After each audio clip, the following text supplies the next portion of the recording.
Hey everybody, welcome back to the channel. And today I just wanted to get into a topic, kind of a reaction to a video that I had seen online. It was regards to, so there was a lady, and I'm going to try to link it inside the description if I can find that video. But what it kind of really stated was, in today's dating world, is waiting for marriage a red flag. So this was pertaining to a lady in it who was 49 years old and was still a virgin. And it just kind of made me think a little bit towards the people who say that they're waiting till they get married to, be intimate with somebody, whatever the case is. And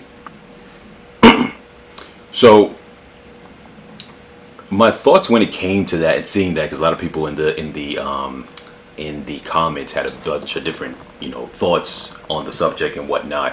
What it made me realize was this: for anybody who falls into that camp, and there's nothing wrong with that per se, but I think that the traditional way, especially if you're a female, is different than if you're a male. I'm gonna speak on that from the perspective of a male as well, but for a woman, the typical, I'm gonna sit back and wait for someone to come to me, but I'm gonna present this essential, almost like wall or blocker, because that's how it's gonna be perceived.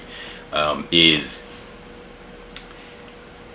you can't, you then have to be the person who's actually doing the chasing. You actually have to be the person who's doing the chasing. You got to actually present what you're giving as a positive. You got to sell yourself inside that aspect, and I don't mean it literally, but in the sense like present yourself.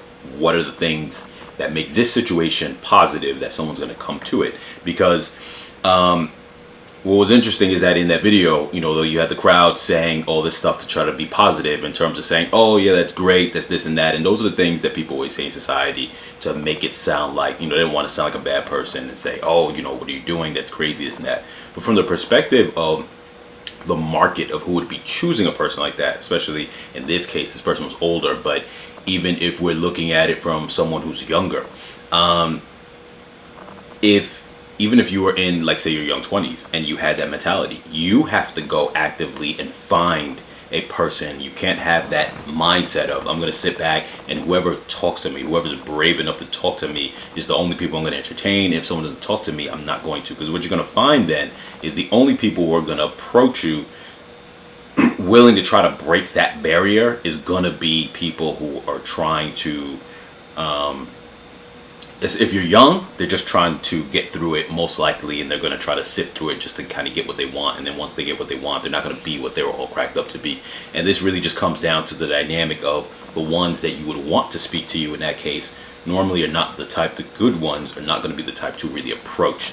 There's a whole thing on that a lot of people don't really realize too, is that good people don't really approach. Why? Because part of it, and I won't go too deep into it, but when you get into that realm of experience in terms of social experience, and as we mentioned on this channel before in the past, social experience and being charismatic and all those kind of traits that make you the type who doesn't mind going into the big room and talking to whoever you want to talk to, whether it's for social reasons or whether it's because you're trying to get to know someone and pick them up for relationship purposes, dating purposes, or like I said, you're trying to gain the attention of the room because maybe it's it's a business type of thing or something like that.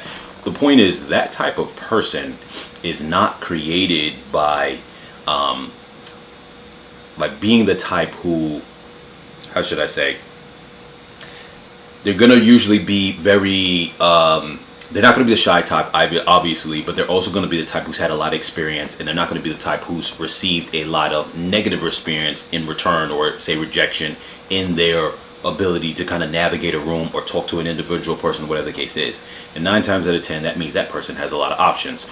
People who have a lot of options are always going to usually execute those options. So the person who is going to be the good one that you would want to kind of approach you in that dynamic is probably going to be the person who, because of their experiences, whether it's being rejected or this and that, is going to now become the kind of person who they don't speak to people as much, but that's also what shapes them often being a good person, because they don't have the pick of the litter. So by default, they're going to cherish the things that they have.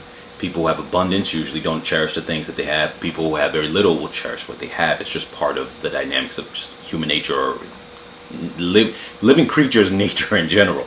So with that being said, someone who's in that position as a woman, whether you're young or you're older, needs to be seeking out what they're looking for instead of waiting to what's come to them. And a lot of people aren't used to that. They're used to just waiting and say, I hope it comes. But the problem in this situation, as far as with this video, was that you have this person who was 49 years old, and at that age, you really now can't sit back. When you're 20, you might be able to sit back and wait for people to come.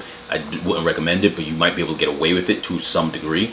But when you're older, you really can't, because now you're already not going to be high on the picking order in general. And it's just the dynamic of men. It's nothing against the person. There's nothing wrong with the person, but it's just that men naturally, as you get older, the separation in age that they will select gets greater. So, when you're, say, 15 years old, you'll have a guy and a girl who's both 15, not a problem. You might have the guy who's a little bit older, because if you're in high school, you might have a guy who's 17 talking to the 15-year-old, cool, no problem.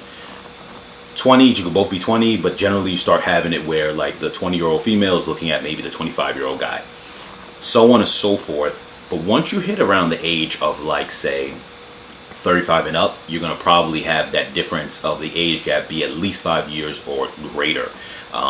As you get even older now, once you're like in your 50s, a 50-year-old guy is not going to look at a 50-year-old woman. He's going to most likely look at a 30-year-old woman. 70-year-old guy will look at a 50-year-old woman. So it'd be that age gap, and there's just the reality of it. It's not to be mean, it's just the reality of it. So with that, a person who's saving themselves at that point has to understand that you have to go out there and find it, because waiting for it, you're not going to be approached by what you're hoping is going to approach you. It's not like a Disney movie. I really wanted to kind of speak on that, because I just thought that was an interesting watching that and just reacting to that, because it was just very different. It was unique. Now, as far as men goes, to be honest with you, men can't really have that dynamic. And I'm not saying that they kind of can't, but at the same time, they really kind of can't. And I'm going to explain to you why. As I just mentioned a moment ago, for men, having the skills to approach people and having that dynamic is just what attracts women to men like that. People who are go-getters, the type who can go out there and talk and win over a crowd. If you have that level of gift of gab, you probably are already executing your options, and you have a lot of options, and you're getting what you want. If you don't, and you don't have that level of gift of gab, that can't go hand in hand with waiting, because no one's going to be attracted to the fact that you don't have the ability to win over a room or win over a person. When I say a room, it's because it trickles down to the same concept. Having that kind of charisma to be able to say, I'm not afraid to talk to anybody, however, which way, whatever the case is. So when you're the kind of person who that is a thing for you, like you're scared to do that or approach somebody, you're not even going to be selected. So the idea then of you waiting hurts you, because now that's, once again, it's like a wall. The same thing I said for a woman, same thing for a man. You're putting up a wall that is somewhat pushing people away. It's another obstacle that's pushing someone away, or it's going to make them less enticed. So now you have to wow them with the other things. And in this day and age, it's not enough to wow them with, especially if you're the type who's waiting, you're probably a decent guy. One of those kind of ultra nice guys. I'm not gonna say necessarily decent or whatever, but you're probably this ultra nice guy who's does everything by the books. You're trying to be ultra nice and polite and sweet and all this other kind of stuff to people around you. If that's the case, then what that means is you're most likely also the kind of person who is not going to have a roster. And if you don't have a roster at any point in time in your life, and I'm not saying whether that's good or bad, but if you're not the type of person who has options, then what happens is you're not getting that type of experience. So now you have to wow them with just, hey, I'm a nice guy, I like to do good things.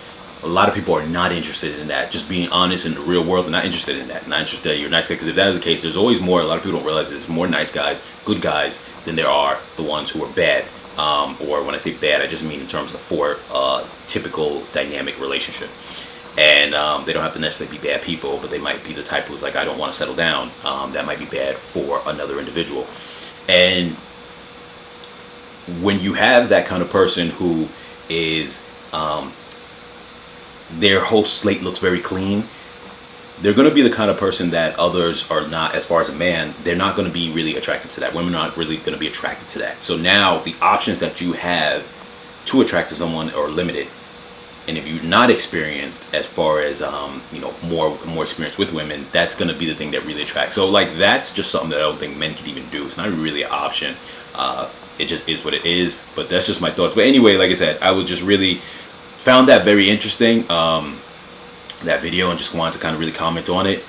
And I just wanted to kind of really try to dive into that a little bit. That's all. I just found it very interesting. But anyway, you guys, as always, like, share, comment, subscribe. I'll catch you guys in the next video.